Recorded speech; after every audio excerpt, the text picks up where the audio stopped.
காவேரியும் தாத்தாவும் வந்து என்ன பண்ணுறாங்க, ராதா கிட்ட நெறைய விஷயங்கள் வந்து கேட்குறாங்க. இந்த மாரி நீங்க அமைதியா இருக்கிறது தப்பு. வந்து விஜய காப்பாத்துங்க. நீங்க சொன்னா மட்டும் தான் இந்த பிரச்சனைலேருந்து விஜய் மீளுவாரு. விஜய் உங்க பையன் இல்லையான்னு சொல்லிட்டு காவேரி கேட்குறாங்க. என்னம்மா நீ இப்படி இருக்க? விஜய் வந்து உன்ன வந்து தன்னோட அம்மா மாரி தானே பார்த்தான். இப்படி பண்றியேம்மா அப்படின்னு சொல்லிட்டு தாத்தாவும் கேட்குறாரு.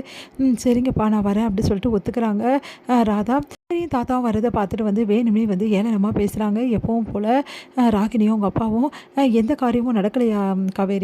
அவ்வளோதானா? விஜய் உள்ள தான் இருக்கணுமா? அதுக்கா ஒவ்வொரு சீனை போட்டுட்டு இருந்த? பார்த்தல்ல எங்க கெத்த. இப்போ கூட ஒன்றும் வந்து போல உடனே வந்து டைவர்ஸ் பண்ணுறேன்னு சொல்லு விஜய. அப்புறம் என்ன? அடுத்த நிமிஷமே விஜய் வெளியே வந்துருவான். நாங்கள் ஏற்பாடு பண்ணுறோம் அப்படின்றாங்க. நீங்கள் வாய மூடுறீங்களா? உங்ககிட்ட பேசுறதுக்கு எனக்கு விருப்பம் இல்லை அப்படின்னு சொல்லிட்டு வெண்ணிலா இங்கே பாருங்கள் உங்களுக்கு விஜயை கல்யாணம் பண்ணிக்கணுமா வேணாமா அப்படின்னு சொல்லிட்டு கேட்குறாங்க. அது சொல்லிடுறாங்க. நீ என்ன சொல்கிற? என்கிட்ட வந்து நீ பேசுறியா இதெல்லாம் அப்படின்றாங்க. ஆமாம் உங்ககிட்ட தான் பேசுகிறேன். எப்போவுமே வந்து தேவையில்லாமல் எதுக்கு தேவையில்லாமல் பேசிகிட்டு இருக்கணும். அதுக்காக உங்ககிட்ட டேரெக்டாக பேசிடுறேன். உண்மையை சொல்லு.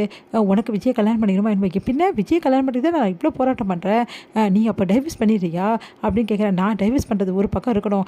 விஜய் உன்னை ஏற்றுக்கணுமா வேணாமா? நீ இவ்வளோ பொய் சொல்லி வச்சிருக்கியே, எப்படி உன்னை விஜய் ஏற்றுப்பாரு? நீ நம்பிக்கையில் இருக்க அப்படின்னோடனே அதிர்ச்சி அடைகிறாங்க. நீ என்ன சொல்கிற அப்படின்னோடனே இங்கே பாரு காவேரி, நீ தேவையில்லாமல் வந்து இங்கே பேசிகிட்டு இருக்க. வேணும்னே உன்னை குழப்ப பார்க்குறா, நீ நம்பாத அப்படின்றாங்க. ராகினி அது கேட்டுல நீங்கள் அமைதியாக இருக்கீங்களா? நானும் குழந்தையா குழப்பறதுக்கு? அவள் சொல்கிறாள், நான் பதில் சொல்லிக்கிறேன் அப்படின்றாங்க.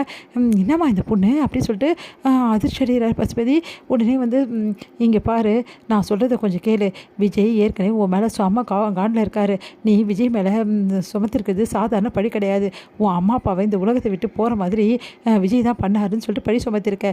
இந்த விஷயத்தில் விஜய் உன்னை மன்னிக்க தயாராக இல்லை. அப்படின்னும் போது நான் டைவர்ஸ் பண்ணாலும் விஜய் உன்னை எப்படி ஏற்றுப்பாரு அப்படின்றாங்க. அதை கேட்டு அதிர்ச்சி அடைகிறாங்க வெண்ணிலா.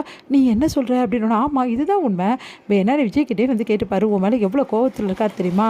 போய் பேசிப்பாரு, உங்ககிட்ட பேசுகிறாங்கன்னு அதிர்ச்சி அடைகிறாங்க. உடனே வந்து இப்போ கூட ஒன்றும் கெட்டு போல.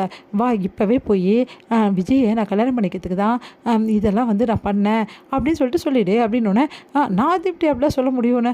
அப்போது விஜய் மேலே எந்த தப்பும் இல்லைன்னு சொல்லு. அப்போது விஜய் உன்னை மன்னிச்சிடுவார்ல. அப்புறம் என்ன?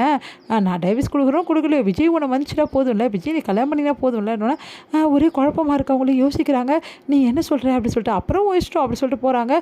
உடனே வந்து பின்னாடியே போகிறாங்க.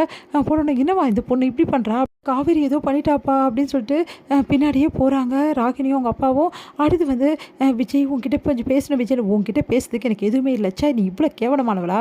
உன் அப்பா அம்மா வந்து இந்த உலகத்தை விட்டு போனதுக்கு நானா காரணம்? உனக்கு இப்படி போய் பேச அசிங்கமாக இல்லை விஜய், நான் எதுவும் சொல்லலையே. அப்போது நீ உண்மையை சொன்னியா? உண்மையும் சொல்லலை. நீ கம்முனு தானே அமைதியாக இருக்க. நான் எக்கேடு கேட்டு போனாலும் நான் என்ன ஆனாலும் உனக்கு என்ன கவலை? மரியாதை மூஞ்சில் முடிக்காமல் போயிடு. உன்னை யாரை மன்னிச்சாலும் சரி, உன்னை மட்டும் மன்னிக்க மாட்டேன் அப்படின்றார் விஜய். அதிர்ச்சி அடைகிறான். அப்போது காவேரி சொன்னது உண்மைதான். காவேரியே வந்து விஜய் விட்டு போனாலும் விஜய் என்னை ஏற்றுக்க மாட்டார். நான் இப்படி பண்ணதால அப்படி சொல்லிட்டு யோசனை பண்ணிவிட்டு உடனே போகிறாங்க இன்ஸ்பெக்டர் கிட்ட. இந்த இன்ஸ்பெக்டர் நான் சொல்கிறத கொஞ்சம் கேளுங்க. இந்த கேஸுக்கும் விஜய்க்கும் எந்த சம்மந்தம் இல்லை. என்னம்மா நீங்களே கம்ப்ளைண்ட் கொடுத்து நீங்களே இப்படி பண்ணுறீங்க? நான் கம்ப்ளைண்ட் கொடுக்கல, அவர் தானே கம்ப்ளைண்ட் கொடுத்தாரு.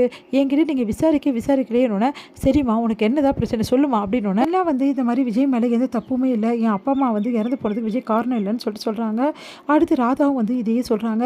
விஜய்க்கும் இந்த கேஸுக்கும் எந்த சம்மந்தம் இல்லை சார், என் வீட்டுக்காரர் தான் வேணும்னு விஜய் மேலே அந்த கோவத்தில் பண்ணிட்டாருன்னு சொல்கிறாங்க. அதை கேட்டு இன்ஸ்பெக்டர் ஒரு முடிவுக்கு வராரு. அப்போது வேணும்னே தான் பழி போறியா நீ அப்படின்னு சொல்லிட்டு கூப்பிட்டு வந்து வான் பண்ணுறாரு அன்பரசு வேறு வழி இல்லாமல் எல்லா உண்மையும் ஒத்துக்கிறாரு. அடுத்து விஜய் ரிலீஸ் பண்ணுறாங்க.